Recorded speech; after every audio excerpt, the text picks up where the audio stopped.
2, 3, 4, boom. Down here to get away. Hustle, the city just wasn't made. Found a town that ain't worth noting. Skies and roads are wide open. It feels like I'm getting back to my roots. Switched out my sneakers for a pair of boots. Just gotta find community.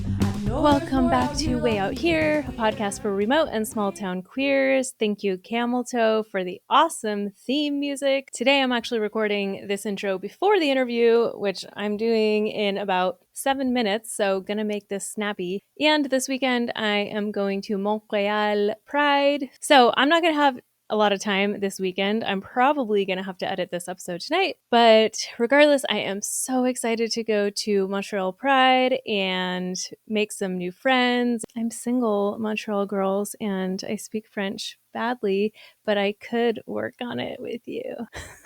It would be so fun to have a girlfriend in Montreal. This is my boob mug. I got it on Etsy. The person in the shop asked me to send them a picture of my boobs. I don't recommend sending strangers on the internet pictures of yourself naked. I did not do that. I just said, I want it to look like this mug. So yeah, maybe if you want a custom boob mug made, go get one. But please don't send pictures of your boobs to anyone, even if it is a woman or they say they're a woman. I just don't think that's a good idea. That is going to be it for my intro because I'm just about to jump on with my guest, Emily. Super stoked for a lot of the topics today. And without further ado, please enjoy this interview and my beautiful kitty, who is the most perfect creature in the world. Yes, the kitty. Oh my God. Yes. Way out here. So, hi, Emily. Welcome to Way Out Here. I'm so excited Yay. for our chat today. This is Me going to be too. delightful. So, you live in Brooklyn now, but you grew up in a small town. So, this is like an interesting take. It's like the reverse of what usually people have done when I interview them. So, this is going to be really fun. Oh, they like grow up in a big city and then move to a small town? Most people I've interviewed currently live in a small town Currently are or in remotely. a small town. Totally. Do you want to tell me a little bit about your childhood? Yeah, so I grew up, it was a small town in Ohio, and I went to like Catholic school from preschool, like all the way through. So it was like small town, very small school, you know, small church, a small community. Like everybody knows everybody, like all of that kind of thing. And just like not even necessarily, I don't know, maybe I'm like retroactively gaslighting myself, but it didn't even feel that like regressive, at least at the time. Like in some ways, it felt like the Catholic, Yeah.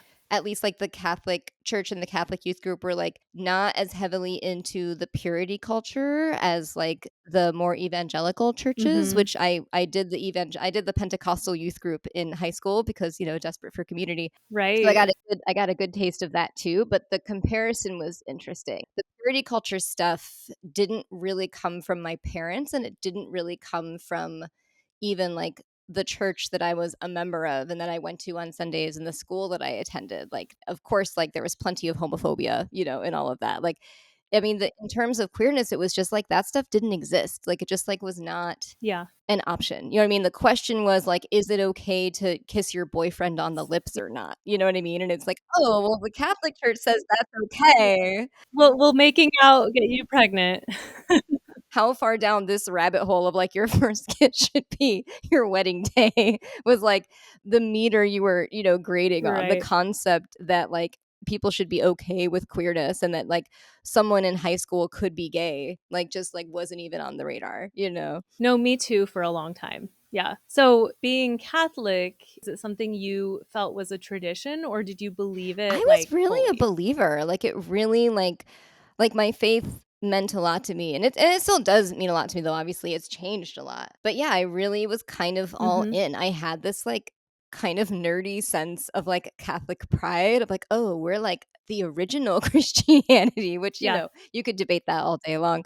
But, you know, it's Totally. like that weird sense. Like I definitely like, you know, I had also the sense of like, well, we don't really know. Like we are just interpreting what God is to the best of our ability and like what these things are. And like obviously we have this very limited scope as humans. And like after we die, who knows what revelations will really. That's a healthy perspective. Yeah, I mean, it's like that was, and I think that perspective also just helps me kind of make sense of the fact that I had friends who were, atheist or agnostic or believe different things, in the sense, well, we're all just doing our Yeah. best and we don't really know at the end of the day. Do you want to hear something funny? I grew up Mormon, and we always thought that we were the ones with the authority and that the Catholic Church had lost the authority, and then it was restored by the Mormon prophet. And so we were always like, we're better than the Catholics. yeah. Like That's the whole thing. Like, even like in my Pentecostal youth group, they were like, oh, well, Catholics aren't really Christian. Like, you're not really saved because like you were baptized as an Right. infant, but you didn't like do the thing, It's like every single sect of Christianity has some flavor of like, oh, but the other ones aren't real,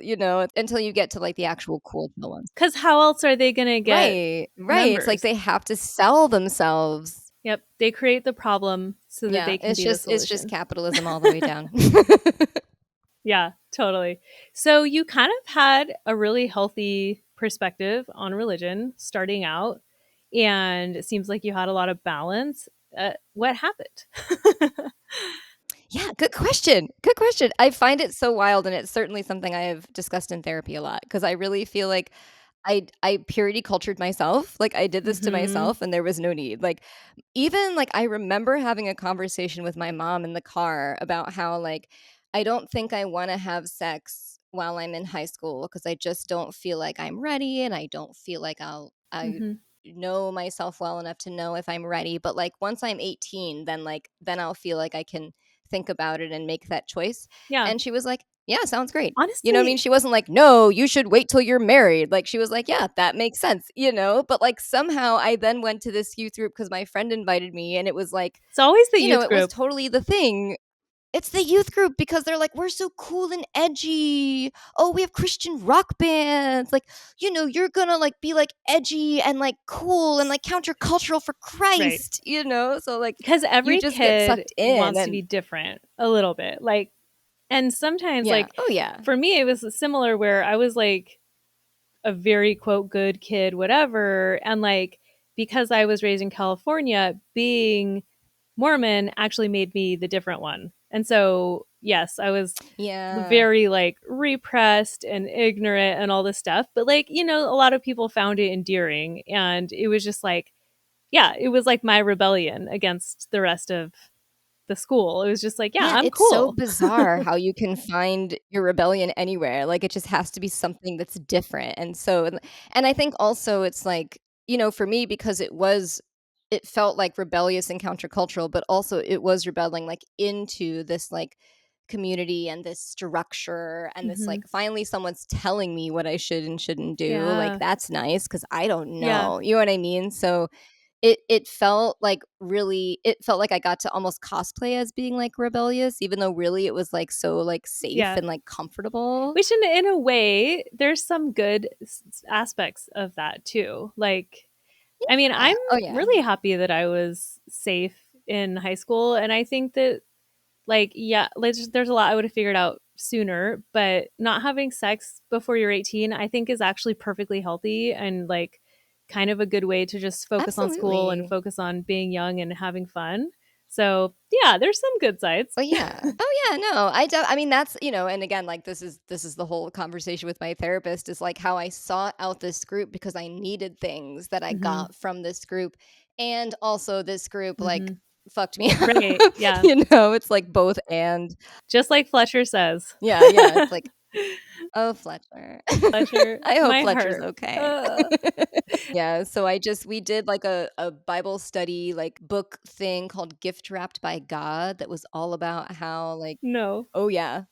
So it was like all the things about like people's testimonies and how like, you have to be like pure and you're like giving away yourself to like boys, and like this is a whole thing. Like, this was one of the things that actually made it click in my head of like, oh my God, am I gay? Was just this idea of like, oh, but I had such an easy time not like, I had no interest in having sex with my boyfriends at the time, and I thought it was because of how good and holy I was. I was this just is so a really holy. common theme. Yeah. I hear this And I from a prayed. lot of religious people, and I felt the same way. Like was not dating in high school much, like, and really was not physical at all, and definitely thought I was super righteous. Like, Yeah, it's like, oh my God, these poor sad girls who are giving themselves away to these boys. It's so sad that they think they have to do that. If only they would like pray to Jesus. right, yeah, and most of them really weren't sad about It's it. so silly. No, they were fine. They were making choices for themselves and living their lives. And like they may or may not look back at any of those encounters with regret or not, or like, oh, that was kind of silly, but what, you know what I mean? Like, who could know? But Right, it's like, part of the experience. It's they were part of fine. They didn't exploring. need me. Yeah, exactly. I was just so innocent that like I literally thought my friends weren't having sex at all. And they just weren't telling me about it because I was the purity one. So They could tell. They're like, "I'm not talking about that with you." No, it would randomly come up and I would just be shocked and appalled. I had people in classes who were super open with me about their sex lives. And I think it was because I was a stranger, like, not in their friend group. And so they felt like they could be comfortable. And I really wasn't judging them, weirdly. Like, I didn't really care. I thought it was funny. They made me laugh. But like, it's just funny that your friends are a little more private about that kind of stuff because like them. I probably would have judged them more than a Yeah, it's because stranger. they Like, know. Yeah, I definitely did judge people. Like, I was very judgy, and it was fully coming from this, like, mm, defensiveness and this even, like, compet of just this sense of, like, yeah, "Oh god, I'm supposed to be doing that," or, like, "I'm supposed to want to be doing that." Like, it was just this, like, I can't reconcile in my brain that that's something you genuinely want to be doing with the reality of what is in my brain, yeah. but I cannot confront what that means or what that might mean. Like, I just can't even make that leap. So it was just this, like, tangle of, like, hot, spicy, uncomfy feelings that would just come out as judgment. Hot and spicy. Yeah. On the flip side of that for me, I didn't even consider that sexuality might be at play because I just assumed I'm not interested in any of this because I'm pure. Yeah. And like, I wasn't pure. I was masturbating, of course. But I was like, I'm not interested in any of this because I'm not thinking about that till marriage at all. Right, I'm And just not thinking so, about it. like, yeah, which is it sucks because like the sooner you have sex with a man, the sooner you can figure out that you're gay. There is Like, something to anyway. that. I was married to a man for 11 years, so it took me more than one time. It took And me we will get quite to a lot that. of We time. will. But it's true. It's like you have to have like, you have to, unless you're fortunate enough to be raised in an environment and in a community where it could just be like, "Oh, maybe you're gay," like, but yeah, you kinda have to have that experience to be like, "Oh, wait, this isn't it." So it was a little bit of the youth group that kind of instilled this thinking in you.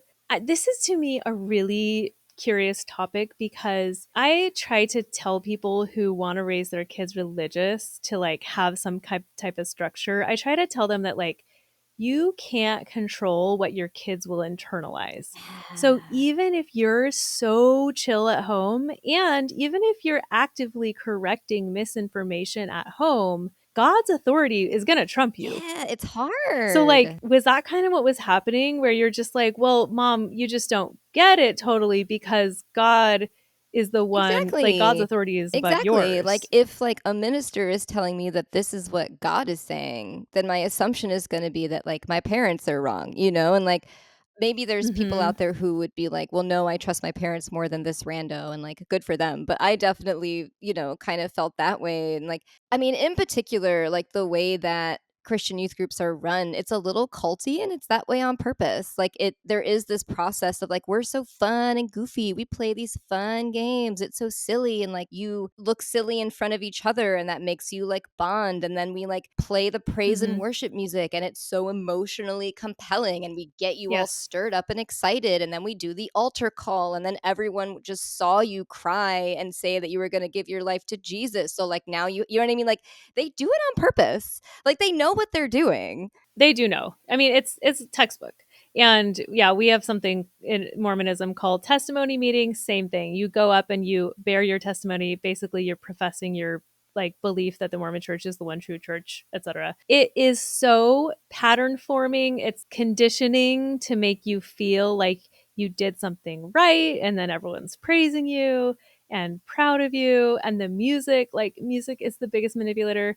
And one of the things I learned, like, leaving religion was that I get that same feeling at like a punk rock show. So, like, they do Yeah, not yeah. own that feeling. No, no, like, oh my God, Pink Pony Club, like that is the most like I am at my most like praise Jesus hand raising when I'm listening to Pink Pony Club by Chapel Roan. Yes. I have been a fan for years of Chapel Roan, and now she's like so big, I'm like scared I'll never get to see Yes, her live. it's kind of crazy to me. I mean, it's great. I'm so happy for her. But did you see the Lollapalooza like insanity where every single person was doing the hot to go dance? And you're like, yes. nobody, like, this many people have And I never saw been her at a in stage at Webster Lollapalooza. Hall a year and a half ago, and she was teaching us the hot to go dance, and no one knew it. Like the song so hadn't been cute. released yet. Oh. Okay, so how did your purity culture sort of manifest itself? Like, were you finally starting to date? Like, Yeah, so I was dating. Like my mom had always encouraged me to like date. Like she was a very big proponent of like you should just be going on lots of dates and meeting lots of people and just dating a lot. It's good for you. It's how you're going to learn like what you like and how you are in relationships. Like you should just date a lot and have fun. You're in high school, you know. Basically as soon as I was like 13, 14, I was like going out with boys, which meant, you know, they would skateboard over to my house and like you know like it's like, oh, we're dating. Like, what are we doing? We're not doing anything. And then I had like the kind of, you know, more or less normal progression of like, ooh, we're kissing, ooh, we're French kissing, oh, we're fooling around a little bit. And then like the purity culture got me. And then I had to like cut all my soul ties and like, you know, commit to God and whatever. And then it was like, oh, now I don't like, now I am not going to make out with, you know, the boyfriend I had at the time. Like we can like kiss in a chaste way and that's it.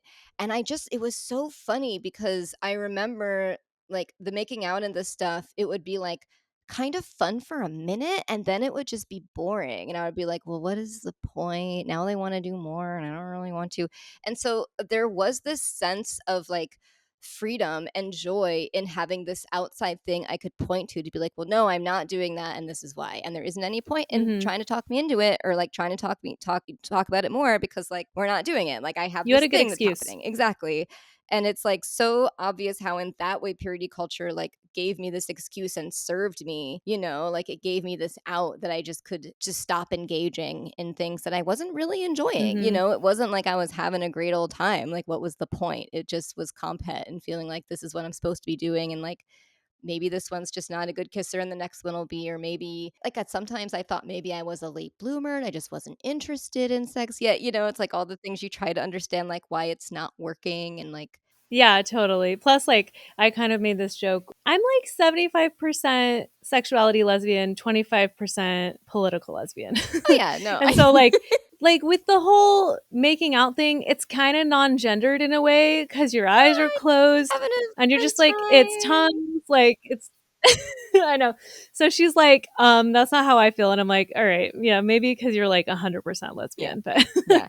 but in a way, like it's not as gendered as having sex, right? Like you're sort of just like kissing, and some people are good kissers, some people are bad kissers, but like there's a lot with sexuality that goes so far beyond sex and even like physical. Yeah. And so when that's all it is, also that you're gauging it off of, like without the whole holistic picture, it's just like really hard to know, what am I liking about this? What am I not liking about this?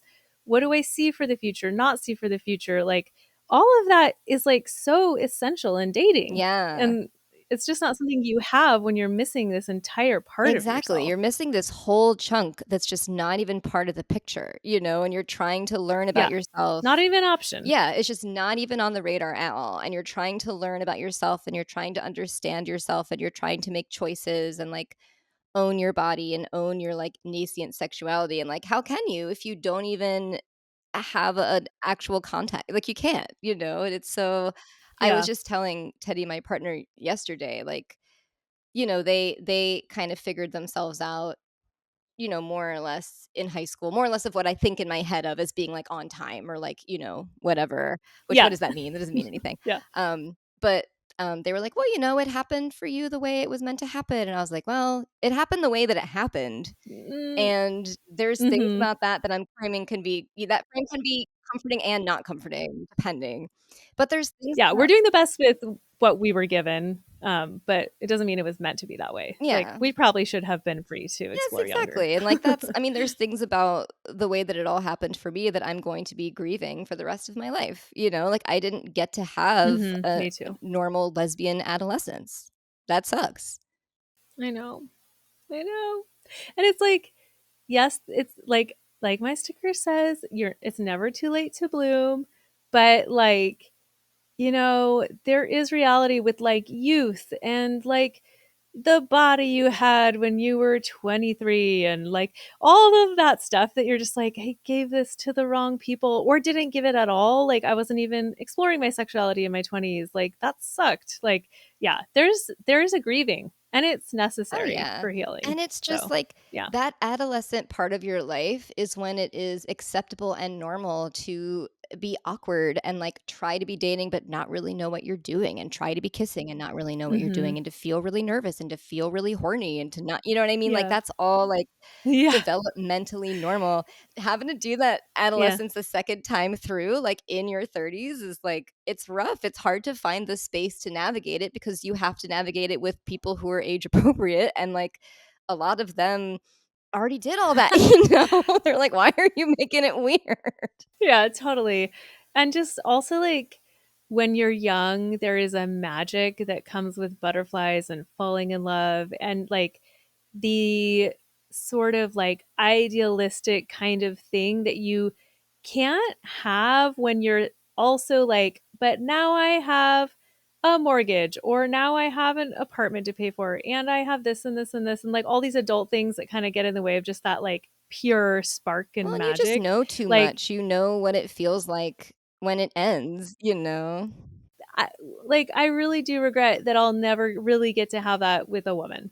Just like that kind of purity of the beginning. Yeah. But still it's very exciting every time. Yeah, it's still exciting, and you know, it's like carving out doing as much as I can to carve out that space for myself to have that kind of secondary adolescence and to make space for the fact that like, all right, well, Mhm. this isn't when most people do it, but like this is when I'm doing it. This is when I get to do it, and I need to like let myself Better now than have never. that experience. Yeah, exactly. Of like, you know, going to the bar and being like, "Oh, is she flirting with me? Like, are we flirting now? Oh my god, this is so cute." You know, like, It makes me so nervous. oh my god. Did you ever like meet a girl like thinking back, did you ever have any signs like that you can kind of point to for yourself? So, as far as I know, I never had any girls flirt with me. It's also entirely possible that it would have just gone completely over my head. You know what I Right. mean? Like I can't say for sure. Yeah. I Yeah. definitely had a crush on a girl, like my freshman year of high Okay. school, Kirsten. And just like it's so funny because Shout out. I know, right? It's so funny because at the time I was like, this is so weird because I recognized that it was a crush. I was like, I know what this is. Like, I know what Oh, this feeling is. okay. I know that this is a crush. You know, what could this mean?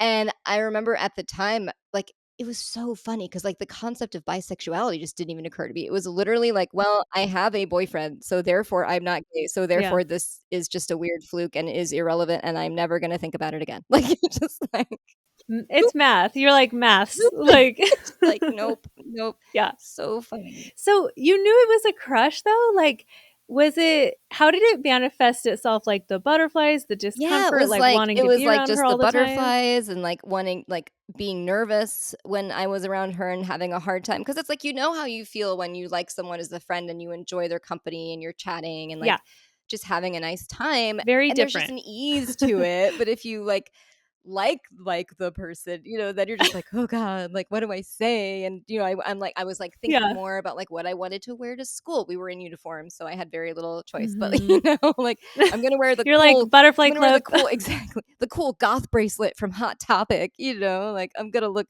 Oh, cool. absolutely. But it was so silly because it wasn't like I even could conceive of it going anywhere or like that there was a goal or like, oh, Mhm. I'll get her to notice me or something. You know what I mean? Like it's like it just didn't go Well, that far what in my head. example did you have? Yeah, like it Yeah. just What were you supposed to picture? no, you have We didn't have those nothing. No, examples. nothing. Like my assumption was just like, well, maybe I have this weird feeling, but that's just fucked up of me. And no girl could possibly have that feeling for Mhm. me. So I better just hide it and move on. Yeah, you felt wrong or whatever.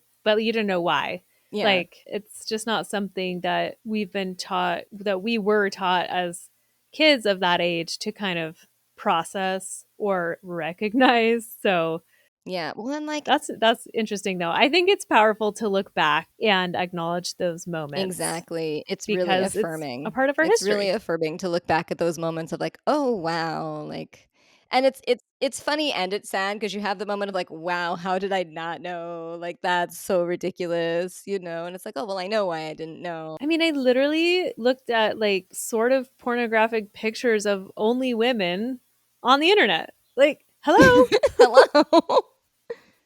hello. Oh my god, yeah. I was totally in love with Rose in Oh my Titanic. god. Like, these are my signs, you Yeah. know? Yeah, totally.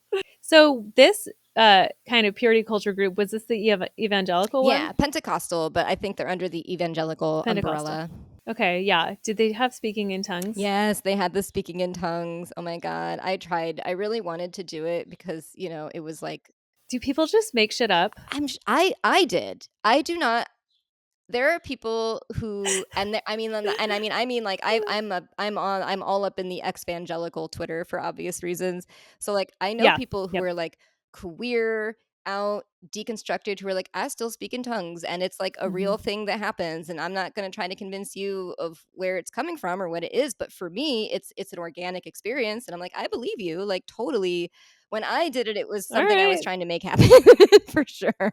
Yeah. I mean, like, I love languages, so I feel like I would be really good at that, like making something sound like a real Yeah. language. Like, I dated a couple for a little while on my journey, and they were ex evangelicals, and we really bonded over that. The religious trauma is such a bond. Yeah, it's real. Yeah. So you're going through high school, you're part of this group. Did you stick with it? Is that where you met your husband? No, we met through a friend of his. So his friend went to my school. We went to senior prom together, kind of just like, oh, we're all like the whole extended friend group is going. So like if you come with me as my date, then like you know what I mean? It's like we'll all be together. It was cute. It was like, oh, like we should go on like a date before prom. Sexuality is so weird. How do you discern like feeling excited from feeling nervous and what does this mean? But I definitely felt like Oh, you God. know, Yeah. whatever constitutes a spark or chemistry or whatever. It's like we liked each other right away and we got along really well. And like, you know, like I Yeah. feel like those early days with him were like the closest I ever felt to like a genuine interest in sex with a man, you know? It's like, and I think that was part of why I Yeah. was like, oh my God, like there's like really something here. And like, he's absolutely, you know, wonderful. We were still close friends and like, you know, bitch about Good. dating with Okay. each other all the time. You know, he's just like a wonderful That's person, cute. you know, and like so obviously it was like a small dating pool anyway. And so even just being with someone who was like kind and thoughtful and like mature and like thinking about the future and like, you know, wanting to treat me well and wanting to like communicate with me and treat me like an equal and like build something. It was just like, oh my God, like I didn't know that even existed. That's Yeah, beautiful. no, That I'm really really, is. Yeah. honestly, I say this and I believe it. I think that our marriage, like between a straight man and a lesbian, was like a better marriage than a lot of straight couples ever have. Absolutely. Absolutely. You know, I know another couple in San Francisco that like they both kind of discovered their sexuality later in life and they're both gay. But they're married and they love their kids. Like they, you know, they really like the family dynamic that they have together and you know, it kind of works for them right now. And you can build a beautiful connection. And it's like back in the day, people had to do that to survive and be It's so safe, you know? true. So, Yeah.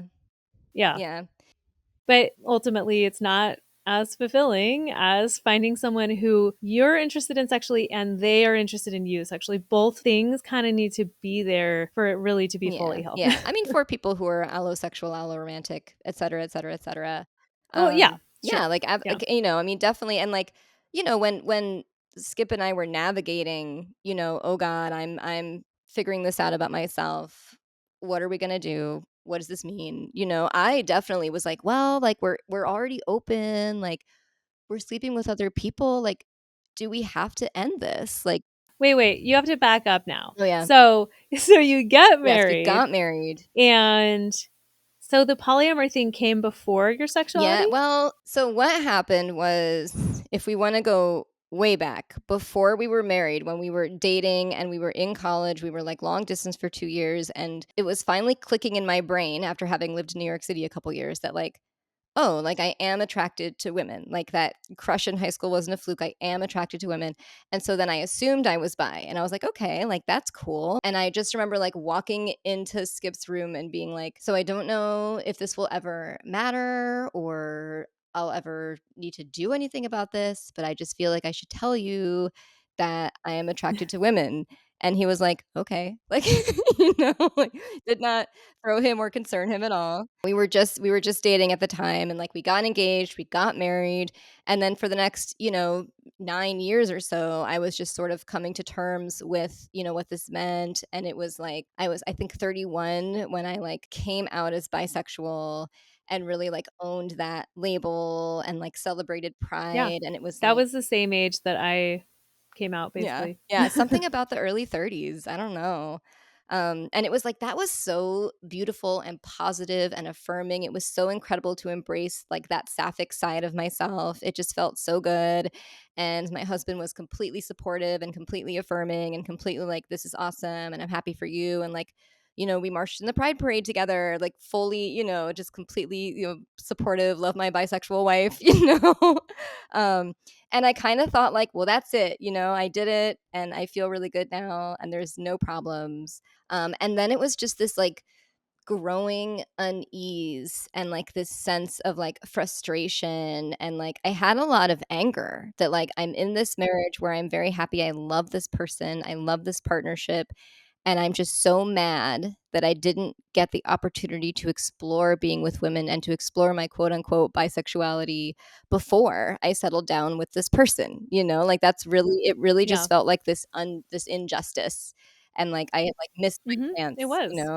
Um, and so I finally like caught myself having the thought of like, well, like Skip will probably die before me and like then I can date women again. And I was like, Oh, my heart. that's not a good thought. Like that's not a way to do this. So then I like went to him and talked to him about it. I was like, so I had this thought and it's really a bummer and like that's not how I want to think about our relationship and that's not how I want to think about my life. And we talked through what it would mean and we decided to open our marriage. And at first I was like Mhm. one of those where I was like, well, like I'm only going to be dating women because I'm only interested in dating women. So if you want to date men, you can, but like you can't date women.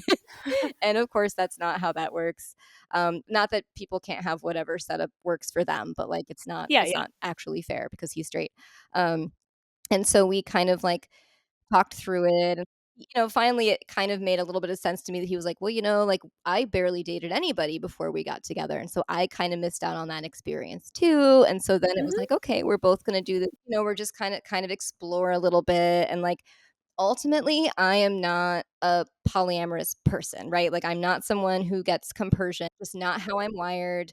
And it is something I've over the course of these experiences put a fair bit of energy into like exploring in therapy and reading about and really trying to stretch myself. And like I'm capable of it. Like I can stretch myself to that place where I can intellectualize it and understand it and like appreciate and respect wanting that level of freedom for Yeah, myself and my part. You know what I mean? Like I get it.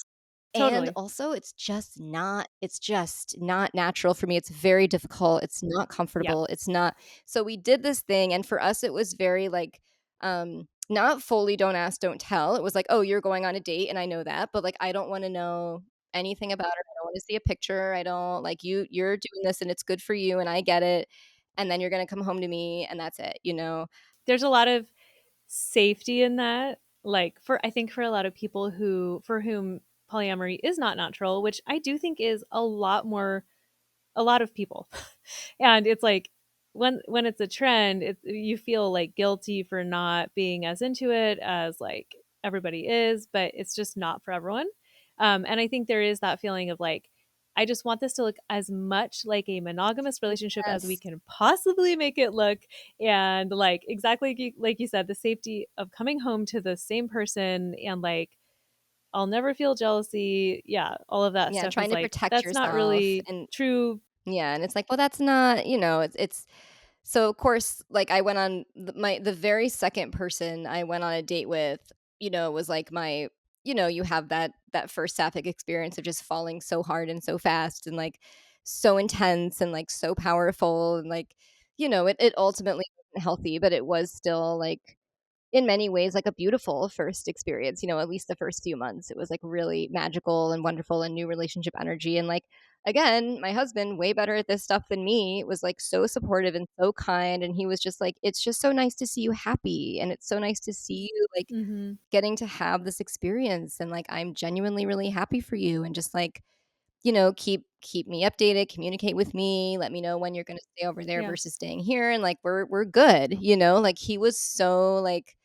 just go with the flow and flexible. Almost, I feel like to the detriment. I just was going to ask because this was my experience, and I've seen this come up with other people where a man doesn't view a woman loving woman relationship as real or as serious and legitimate as a male loving woman, as a heterosexual relationship. Yeah. And so they're just like, it's not a big deal because, like, they're obviously not as good as Yeah. me, Like or like, clearly, it's not a big not a, deal because, yeah, which I don't, yeah. And a lot of them, lesbianism is like more of a fantasy, or it's like something in porn. It's not like a real loving like end point for a woman. So was that at play at all? I really don't think so. Certainly not on any conscious level. I mean, who could know? Like, obviously, so much of this, like, so many things are internalized. But what I always consistently have felt from him was that he fully respected my orientation and like my feelings and that he did see it as real. I think he is someone who's just naturally more polyamorous and just can actually experience that compersion and can be like, oh, like, you're really happy. Like, this is great. And I think this is probably a tiny piece of it too, is just that he's naturally a very introverted person and I'm naturally a very extroverted person. And I think there was this aspect of it where he's like, It oh, you're balanced going to go have out fun with your girlfriend for a day or two and I'm going to have the place to myself. Like, oh, I kind of love this. Like, totally. there was this weird aspect where it like balanced our dynamic in this way of like, instead of having me bouncing off the walls like a border collie without sheep, it was like, you can go have fun. Totally. I mean, I'm an introvert, and so like I've always thought that there is that kind of aspect of like it can balance out that for a couple really well. But so can friendships, and other Oh, yeah, things. absolutely. It doesn't have to be Yeah. that way. Yeah. And like Um, my issue was I always felt like I had to keep up, and I didn't really want to have to keep up either. So there's that kind of feeling where it's like, oh, it has to be even. And again, I think that couples that really are truly monogamous, like at heart, don't have those issues as much because they just feel comfortable. But yeah. yeah. Yeah. I think it is a really different thing when you're sort of forcing yourself, the round peg in a square hole a little bit of like, Yeah. well, this is the situation and I'm going to make it work. And you do all these weird things to try to make it work when it's just not, natural. But ultimately, we did separate. And I definitely, it's like if I could go back in time and like recognize what was happening earlier and be more honest with myself sooner and be more honest with him sooner, it's like, it would have been nice to like do therapy together and like talk through what was happening, like we went through a period of time where we really just were pretty distant from each other. And like, I feel like in some ways that was important and good for him because I feel like maybe he needed that reset. But yeah, it's like I just wonder if there were ways that we could have handled that process better. But I mean, again, like it happened the way that it happened, and ultimately now, like we're good friends, and Yeah, with polyamory, there like yes, there's books on it now, but there really is no actual guidebook because there's so many personal feelings at play that it's like there's so many pitfalls. It's a process. It's never a one size fits all. You usually go into it with not enough rules. Anyone who starts polyamory is usually, if they're not forced into it, they're usually like very optimistic about it. And it is way harder than that. Like it's not an yeah, easy yeah, thing. it's Yeah. so Yeah. much, and there's so many things that you just learn through trial and error, and like, yes, that's going to happen no matter what. You can only prepare for so many eventualities in advance, so there does have to be a willingness to be like, "Oops, we found that boundary. Let's talk about it." But yeah, we just really didn't know or prepare adequately for what we were getting into. And that's okay. Honestly, I really think that's like part of the experience when you're doing polyamory. So I didn't have sex till I was 28. Left Mormonism, finally was able to have sex, and it was with a man. And I was like, okay, like I don't know what to expect. Like it's fine, yeah, yeah, and definitely was not experiencing a ton of pleasure myself, but I also like had been so repressed that I was like, oh, it's just my repression trauma. And there is some Right. I have truth. so much I have to Yeah, unpack. there's some truth to that. Like when you're holding it in and holding it in your whole life, and then you're allowed to just let it go. It doesn't just work that way. It's really unhealthy to hold it in, you know? And so there was some truth to that, but that like kind of made it hard to figure things out. But it was really within like 1 year, like I kind of fell in love with a friend of mine. It really, yeah, it made me realize that like, okay, this is something I want to explore. And we had been talking about polyamory. And since I had just deconstructed my entire worldview, I was like, well, like, it's just a societal norm, monogamy. Like, yeah, let's try poly. Yeah. And like, if my boyfriend was totally into it, he's like, yeah. This is awesome. What's funny is I actually don't think I'm a very jealous person. And I did have a lot of compersion. But I'm also like, but he was a guy. Like, I don't know if that would work with a woman. Like, I could Yeah, it'd be very different. maybe be in a committed relationship with 2 women, like 3 of us at the same time, maybe, but, like, I don't know if that would really work. But, like, basically what it came Yeah. down to was I was just like, I just don't think I can picture, like, a long-term future with you. Like, I picture a long-term relationship with a woman, like, a life partnership with a woman. Like, I Yeah. It's like once you see it, you can't unsee it. You know, you're like, "Oh, this is just it. This is just what I want. This is what I am wired for. This is what like every part of me is oriented this way." Like it is so it goes so deep. Yeah.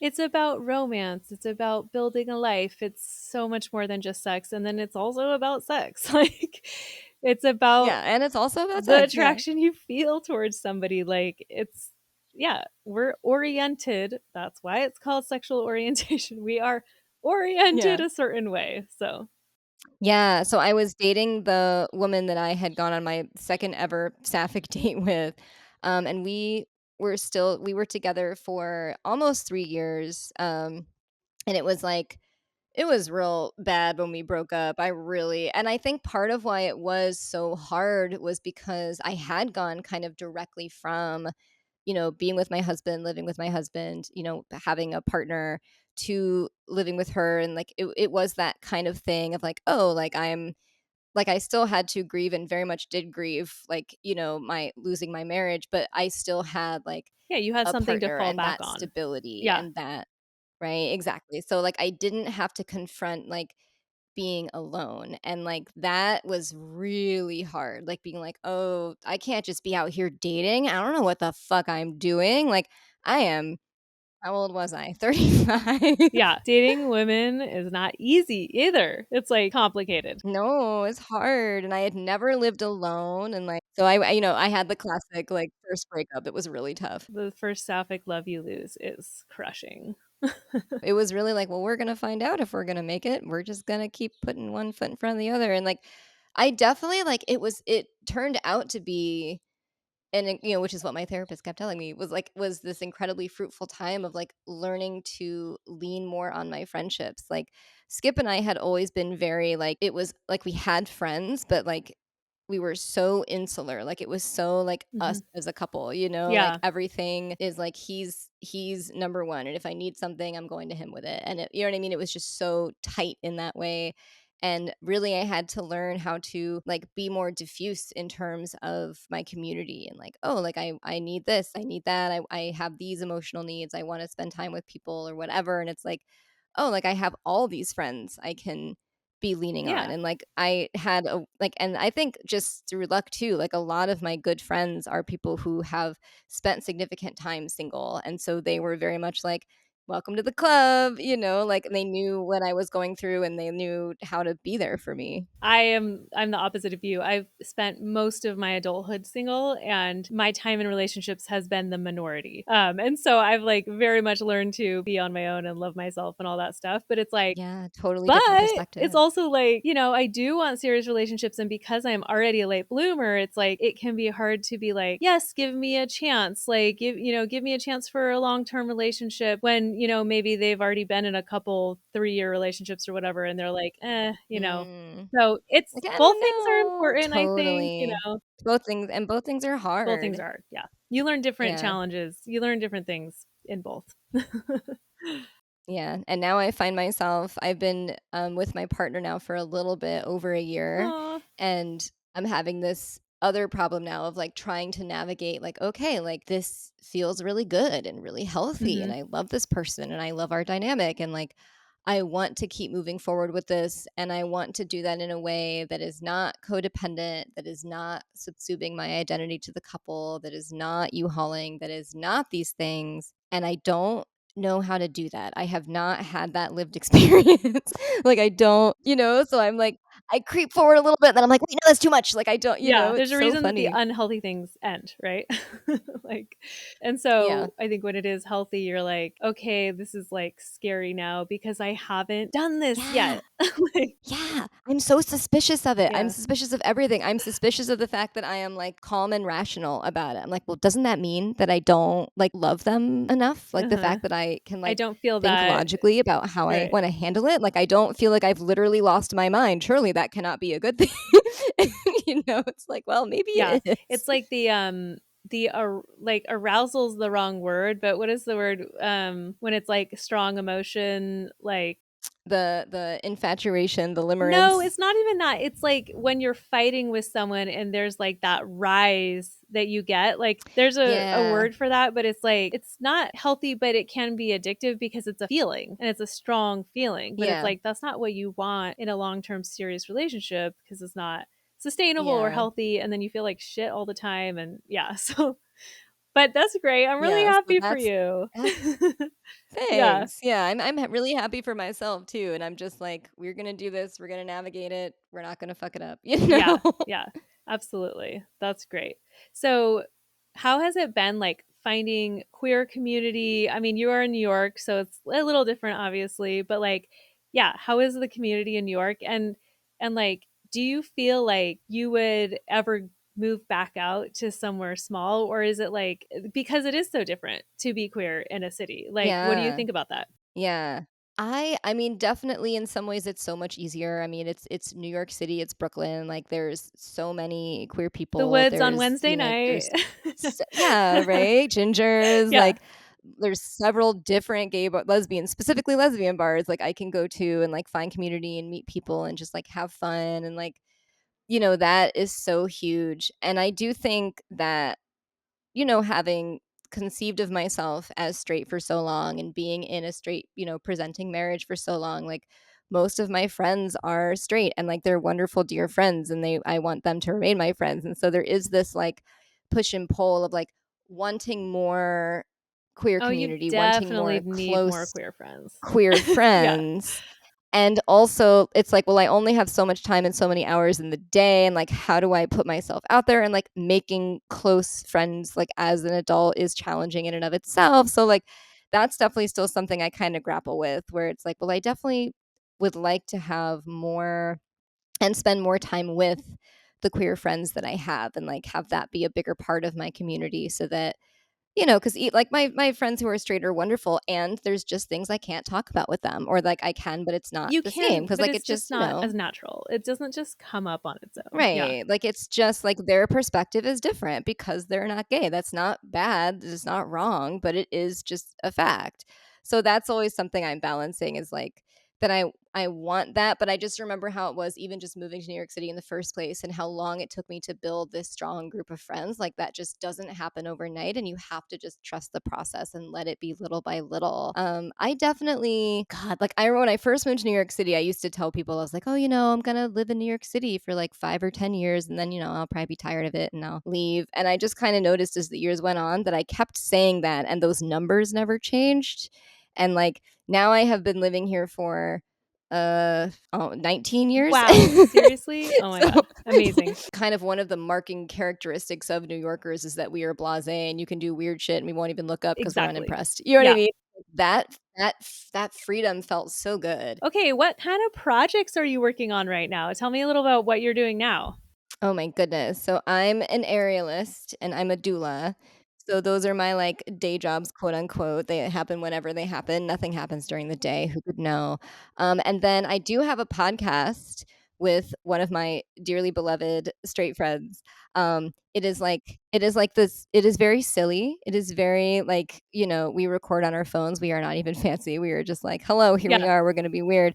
It's called Wine Weed Weird, and I get high, and Kai has a few drinks, and then we discuss a book or a movie or a song that we think is weird and funny, and that's it. I love that. We're just being Oh my dumb god. together. If you like dumb things, it's very funny and silly.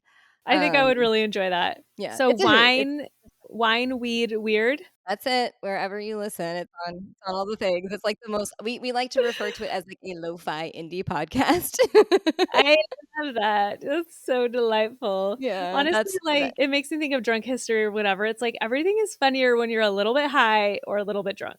yeah. And then you're just making these like truly bizarre connections where you're like, wait, but like this. And it's like, what? No, what are you talking about? Okay, so you're a doula too. Oh, it's Do you want to great. I explain really what being a doula is Oh, a yeah, yeah, little yeah, bit? yeah. So doula, the super short version is that I'm a non-medical labor support person. So, my clients will still have their whether it's a midwife or an OB or a family doctor, they still have someone managing like their health care. And then I'm someone they work with like throughout their pregnancy in terms of like preparing for their birth and considering what other options around their birth are. And then I'm there with them through their labor and birth, offering like physical comfort measures and emotional comfort and support and advocacy, and just like helping them with that process. Just as someone who's been around birth a lot and has that experience, and just is like this is normal. You're doing great. Just the attitude is so different around like, empowering your body and like doing what your body is telling you rather than what a doctor is telling you, all that kind of stuff. Like it's probably really helpful to have. Exactly. Just like centering the conversation around the person having the baby, right? It's like the doctor has obviously like we hired them on purpose. Like they have their medical expertise and we want that. But also they are beholden to the policies of their hospital and the insurance policy that the hospital carries and these other things that are absolutely not concerned at all with the well-being or the preferences of the person having the baby. So like having someone who's like, yes, okay, and recentering the conversation around the person who's actually having the baby. Yeah, totally. That's great. Sounds like a really fulfilling work to be doing. It is. Obviously it's hard, but it feels really good. And especially like as like I'm child free by choice and anticipate being child free by choice Me forever. too. Oh my Yeah, god. like I just don't feel the urge to parent ever. But it feels really special that I'm getting to kind of help people who do want to have children step into parenthood under the most positive circumstances possible, right? And under the most supported circumstances possible, even when it doesn't go the way they had hoped or when things are complicated, that they aren't on that journey alone, that they, have someone like that really feels like I'm helping the next generation, in my own way.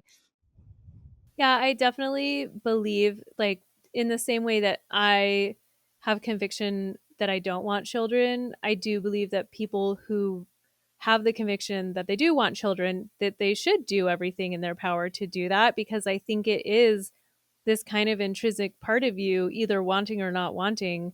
And, you should follow that path in life because it is one of the biggest decisions you could ever make. And it is going to impact your future forever. So, Oh, yeah, hugely, yeah. Huge. It's like one of the most significant decisions you can make in terms of what your life is going to look like in the near and in the far future. maybe the most significant Right? Like what's because you bigger than never that? Like stop being that's a parent. really yeah, yeah. Once you Yeah. once you're on that road, you're on it. Okay, awesome. This has been so much fun. I asked like a random question from this card deck that I made. Do you believe serious partners should share finances? Why or why not? Ooh. I feel like yes. Like I think it's fine if you want to maintain a separate account as well. But I think if you are serious about being together long term, then you need to at least have a joint account where joint expenses are coming from. I just have a sense that like you need to be all in. Yeah, I kind of am of the opinion that like both are true too. It's like I think I personally kind of think most finances should be separate, but I also like haven't been in the situation where I've been married to someone for like 10 years and we're buying a house together or whatever. And it's like Right. obviously you have to kind of have some joint expenses. Maybe you don't. Some people might not. But it does feel like you have to have some joint expenses like for bigger things like buying a house or whatever else, you know? So I'm kind of like each person should have their financial security and independence just in case, you know, Yeah, just in case. totally. And then you should also have joint finances as well. Yeah, start putting that stuff together so you're ready to make those big moves in a cohesive way. Awesome. Thank you so much for talking to me. Where can people find you? They can find me. I'm on the Instagram at emily.hirsch, HURSH, if you want to see a lot of leftist memes and stuff in my stories and gay Okay. Yeah. content. You can follow at wineweedweird on the Instagram too. I occasionally post silly things on there when I remember. Trying to think if I have anything else going When you're on. high. Not really. Yeah, when I'm high, basically pictures of gerbils lately. Um, And I mean, are your doula services Yeah. up for Oh my hire? God, totally. If you go to flyingdoula.com, obviously, if you live in the New York City area, I can be your doula. I can also do childbirth education or consulting, from anywhere. So wherever you are living your queer life in whatever far out there small town, you can still have the support of a queer That's doula, which beautiful. is nice. Yeah. Okay. Yeah. That's beautiful. I love that. All right. Cool. Um, so I do this thing where I say we're queer and you say we're way out here, but you're not way out there. So I'm like, I'm going to say we're queer and then you can say I'm right here in Brooklyn. We're queer. And I'm right here.